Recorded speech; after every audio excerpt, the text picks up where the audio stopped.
Well, good evening, Moose fans. Lone Moose here. How you doing? Yeah, it's those who noticed, I'm congested. I'm allergic to Texas. I've pretty much been this way since I've been back. So yeah, it makes me sound like I'm really breathing hard. Well, that's why. Hard to move air through plugged up holes. But this video, as I continue to work through all of my videos here, is kind of, to me, a truth in advertising video. Because I don't want to paint the picture that everything was wonderful and glorious and rosy up in Alaska this summer, because that wouldn't be true. So, in fact, I kind of call it the snake bit summer. And no, you're not going to see a picture of a snake in the thumbnail or anything like that. Those who know me know I am absolutely and totally petrified of snakes. I can't even stand to look at a picture or a video with a snake in it. So, no. We just call it snake bit and let it go at that. So I'm going to kind of go through some series of events here for you and kind of give you an idea of what's going on. And yeah, you'll see me looking down. I got to, look up my notes, make sure I don't miss anything, because this really was quite a calamity, yet at the same time quite an adventure. So, the little green truck.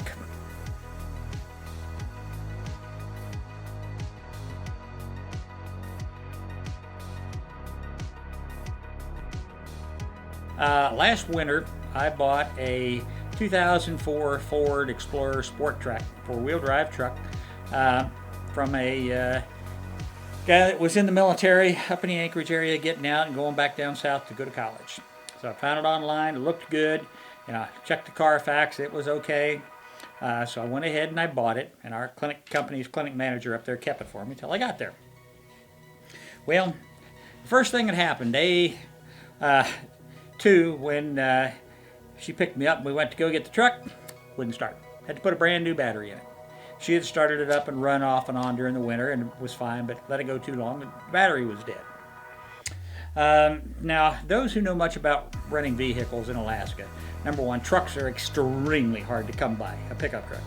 In fact, most of those are reserved for the oil industry crews and commercial businesses, things like that. They're almost. Well, Jim and I had one in 2019, and that was purely by accident.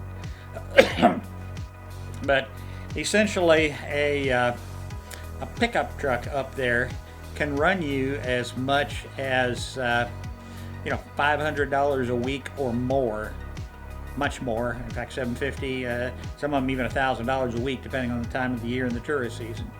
So I paid a little over $4,000 for it, and it seemed to do okay, but. As I was driving down to the peninsula from Anchorage, I noticed that, the instrument panel has some issues. It kind of works when it wants to. And if it don't want to, everything goes blank. So you never know how much gas you've got. Sometimes you don't know how fast you're going. No idea what the engine temperature is, oil pressure, none of that stuff. And it would just flash on and off. And finally decided, okay, well, I needed to replace that. And I talked to my stepson Travis, who used to be a Ford mechanic, and he's like, just get rid of it. Okay, that comes up later. But I did find a used one online, ordered it, never got around to putting it in because it was watching YouTube videos was very complex, and I'm not a mechanic. But about 2 months into the summer, driving down the Sterling Highway one day, and it starts missing. And I mean, jerking you that bad missing. And the next day, it starts burning oil. To the tune where it was burning about a quart of oil every 200 miles, which is how far I would allow myself to go on a tank of gas. And then it got to smoking oil really bad. And I was going through a pint can of whatever, of like Rizlone and some of these other oil additives to stop smoking, about every third day. And then, about 3 days before I left, I'm hauling stuff to storage. I'll talk about that a little bit later. And all of a sudden, the left front end starts grinding really bad. So I turn around, decided to head back towards Jim's and see if I could figure out what it was. Well, by the time I made the U-turn, the left front axle broke and the wheel fell off. So we knew there was a junkyard between Kasilov and sold out on Sterling Highway, so we found it. We got everything out of the truck that night, and he took it back to my place or to Jim's or to storage. We got it all secured.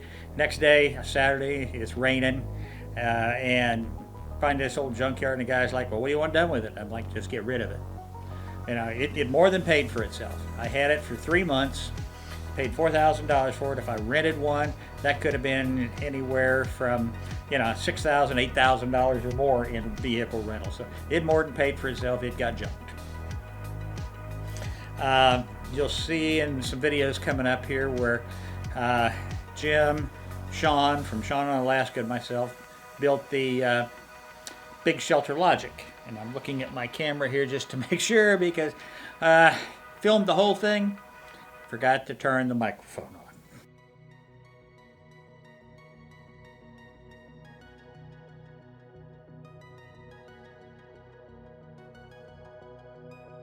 I mean, we had some good interchanges and stuff, so I'll be, dubbing in that one or adding some commentary, but stuff happens. I had shipped some tools up there.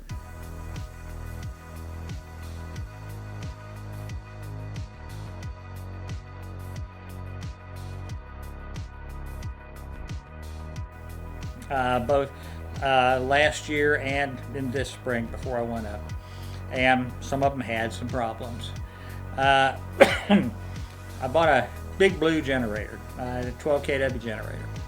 Got it all put together, fired it up, everything worked great, except that on the panel there is a duplex receptacle, 110 volt, that's 15 amp each. That receptacle's dead. And couldn't get it to work whatsoever.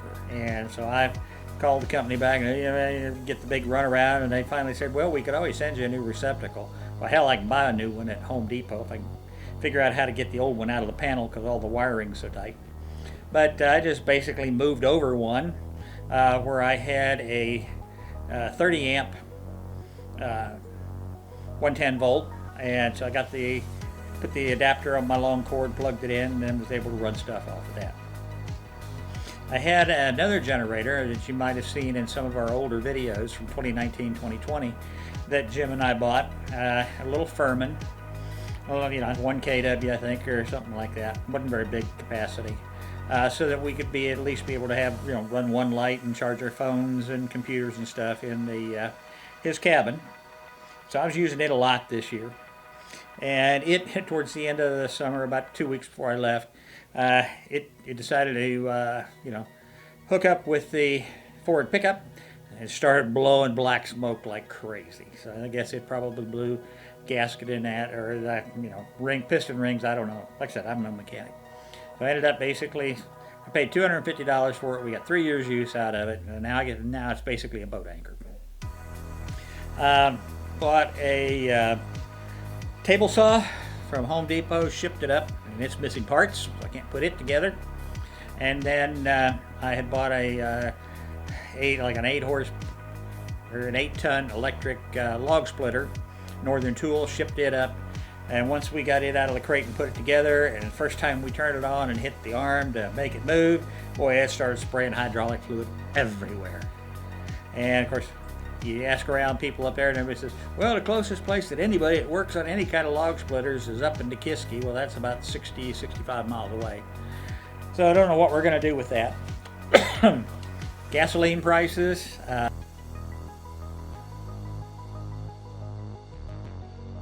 Those were pretty crazy. You'll see a picture here, and it kind of shows not only the gas price but the rain. And that was when I went up to Anchorage one day to conduct some meetings at our clinic up there. And the price I think you're going to see is like $5.19 a gallon. We're down in our area in Ninilchik and Kasilof, Saldat, Kenai. The price was anywhere from $5.49 to $5.69 a gallon at that time, and it got up even higher than that, almost to $6 a gallon.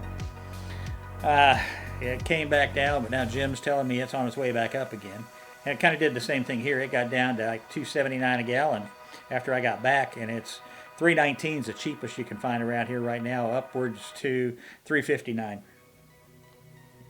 I had originally a Mr. Buddy propane heater. that again we bought when Jim got his cabin shell set, and we had some problems with that, but it did keep us, from freezing to death. So I was using that for my heat inside the shipping container when I was staying in there. And I also bought another one from Dynaglow and shipped it up this year. And so it was working pretty good for about 2 weeks, and then it quit working completely and wouldn't work. And the original Mr. Buddy gave up the ghost about 6 weeks into the trip. And I'm guessing that, because each one of these has its own little built-in pressure regulator with some type of a little rubber diaphragm or something in there. And everyone I talk to seems to be those regulators are going bad. So I got another one, and that's been working pretty good. But, that container is uninsulated.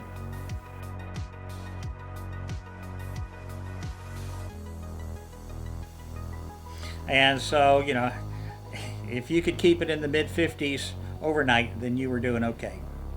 But I also figured out that it had a major problem. What happens, if you think back to your basic physics classes, what happens when you burn propane? What's your byproduct? Carbon dioxide and water. I wasn't worried about the carbon dioxide. I've got plenty of ventilation holes in the container. But one morning I wake up and it's raining from the ceiling.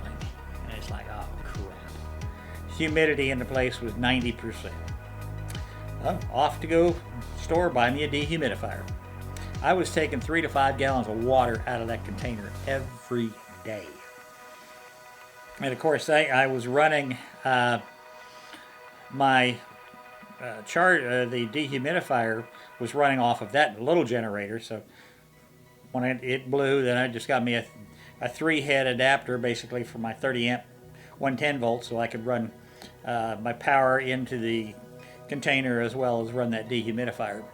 Because the dehumidifier, my little anchor power source that I would keep charged up, and then it converts DC to electric, would not handle the starting load of the compressor in that dehumidifier.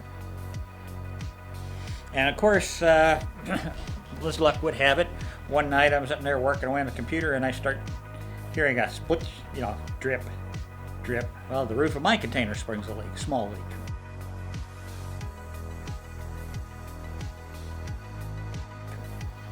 Alright, a little bucket up there on a ladder to catch the drip overnight. And the whole reason that happened was because it rained and it rained and it rained. It was the rainiest summer in Alaskan history. In fact, 57 of my last 63 days up there, it rained. And in my qualification to count as a rain day, that means 30 minutes or more of continuous rain during the course of a day. 57 out of 63. And that was when I didn't even start counting until really after about the 4th of July. So take that for what it's worth. But anyway, got that fixed. I got some waterproof, basically epoxy putty, and never had any more trouble with that. But you'll see in the pictures here, with the Mr. Buddy heater, if you look behind it, where I put the door in the container,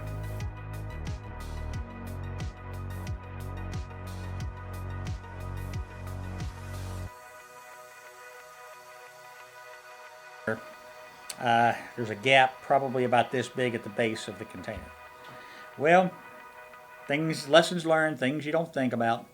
But that container, I found out, had been there for about 20 years. And one of the previous owners had gone in and put in, had it leveled and put in a nice packed gravel pad for it. I mean, the gravel was well over a foot thick. So I didn't pay much attention to it. To see the containers on it, good to go. Not really. If you look at the container from the door's end, on the left-hand side at the bottom, about the last 6 inches or so, that container is just sitting on dirt. And what happened with all that rain? The container started to shift and it started to twist, which caused that gaping hole at the bottom of my door. Of course, that did give me places to run my power and propane through.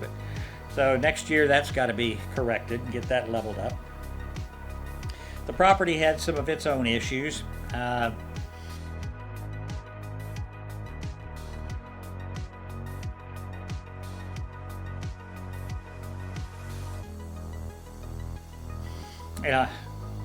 Pushki weed, #1. My God, that stuff. Uh, I think I've mentioned that in some other videos. It is just everywhere in the fireweed. And I went to a local rental place and rented a great big walk behind brush cutter mower, and rent it where I had a 3-day weekend. I could use it about 4 hours because it rained all the rest of the time. Or the ground was just way too wet to make it safe to work on. Because a lot of it had hills or it had pretty good drop-offs, so did it a second time. Same deal. I didn't get much done, but I did brush hog some of that back with that thing and cut back all kinds of tree limbs and got out there with a weed eater and finally cut me a path kind of parallel down the little four-wheeler track across the gas line right away to get to what I call the clearing area that I'm considering to build the big house in at some point in time. But I mean, you just mow that pushki down, and within 2 weeks, it's already back to 2 feet tall. It grows that fast. It's crazy. Gun rust. I had rented a storage container from a company in Soldotna. I won't mention their name. But when I sent the first U-Pack up there with all my stuff, and I shipped my firearms up there, I had them all wrapped in either moving blankets, gun cases, and whatnot. Put them inside of a bathtub that I shipped up there. Put a sheet of 3/4 inch plywood across it, more moving blankets.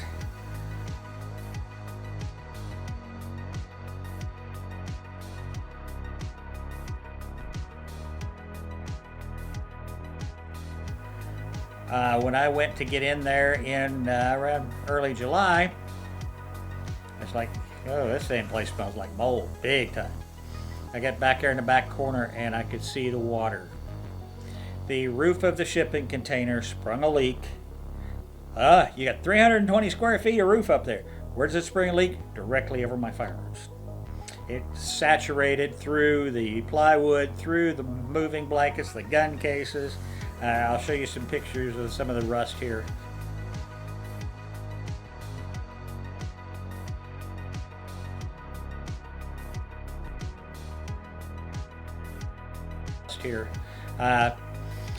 Some of the weapons I think are going to be total losses.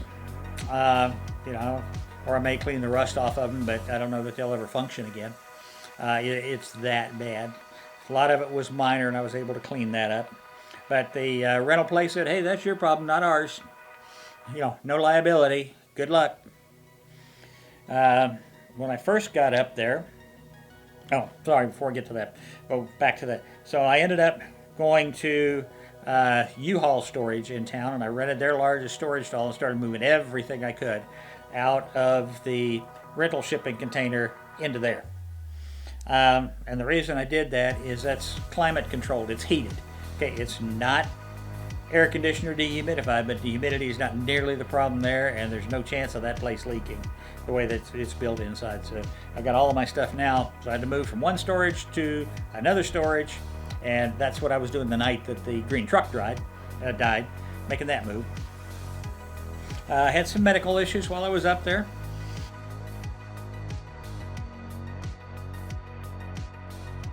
I was up there within the first 2 weeks, and I'm in the emergency room. They diagnosed it as a viral gastrointestinal infection. And then a couple of weeks before I left, I was having a lot of trouble walking and figured out that one of my toenails had died and was sticking into my big toe. So I had to go to the urgent care clinic and get that completely pulled the rest of the way out. But what I did figure out up there is, I get all of my health care through the VA healthcare system.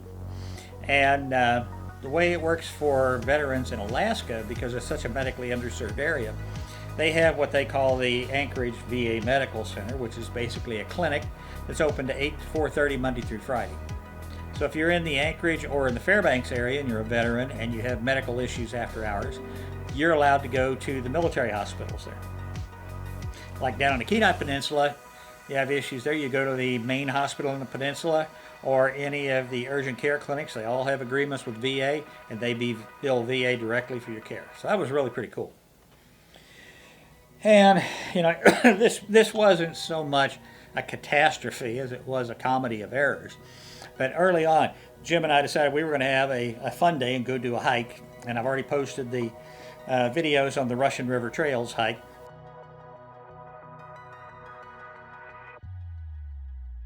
It turned out that was the hottest day of the summer, and we were way overdressed for that. I mean, it got up in the low 70s, and we thought we were dying.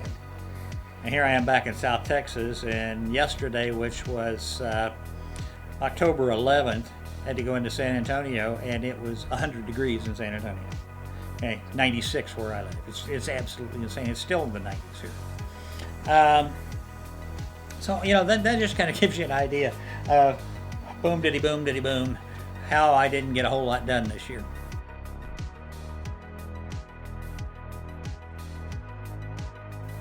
But I learned a lot of lessons, that's for sure. I will be much better prepared next year. And, you know, there's always a rainbow at the ties in with all of this stuff, and that rainbow is lessons learned. It's all part of the Alaska adventure. You know, you just adjust my mindset. Alaska's just testing me to make sure I really want to be up there. Can I really put up with all the Alaska stuff? My answer to Alaska, you're damn straight.